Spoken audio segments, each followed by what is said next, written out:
Ah, mga. No. Di ba? Guys. Mga guys. Ano guys?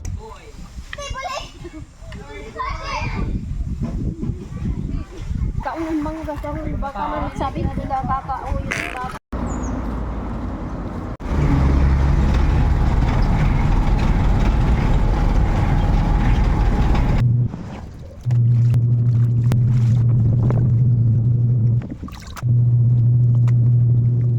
Panibagong araw, panibagong vlog. Welcome na naman ulit sa ating channel. So, at dahil na busy tayo sa ating tindahan at sa ating bahay, so ngayon lang natin nalagyan ng voice over itong ating mga video. So, ito pala yung araw na nagawa kami ng DIY dishwashing liquid. So, panggamit lang namin ito, pero yung iba ay dinisplay natin sa ating tindahan. Malay mo, may bibili. Charis. Dahil ano kami sa aming dishwashing liquid guys, yung tawag nun sa waray, malako ba? Yung napakaano namin magamit ng Joy.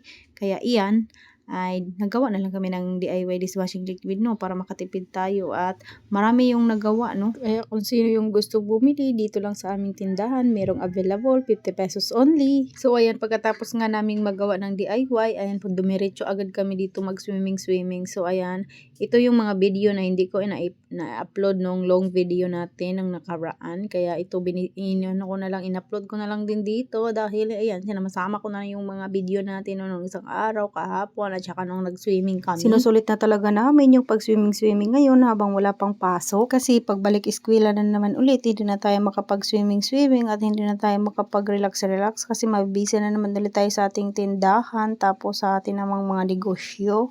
Tapos ito naman yung mga kaganapan namin nung isang araw nung bumili kami ng harina, papunta kami ng Catbalogan, at bago kami pumunta, nag-deliver muna kami dito sa aming mga dadaanan na mga barangay katulad ng Yabong, Mochong. Kaya ayan, diniliberan muna namin guys, no, bago kami pumunta at dumiretso doon sa Catbalogan para nga mamili ng harina. So ayan, dahil alas 6 pa lang dyan, nag-deliver na kami.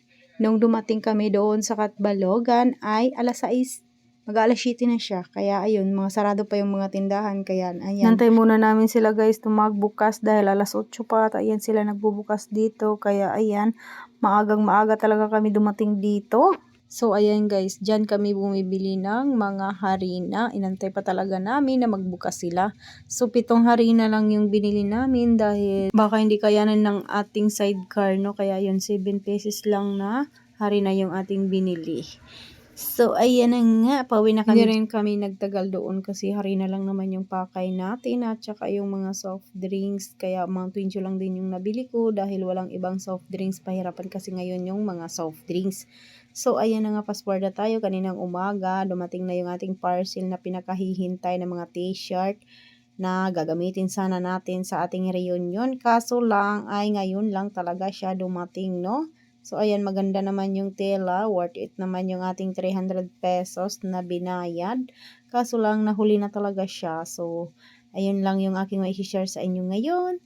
Thank you so much. Hanggang dito na lang muna yung ating video. At baka ako'y maglaba at magsampay muna ngayon. Kasi nagtambak na naman yung ating labahin. Kaya Sabado day, laba day. Bye! Thank you for watching. At hanggang dito na lang. Paki-like at paki-share at paki-comment down below naman kung taga saan kayo.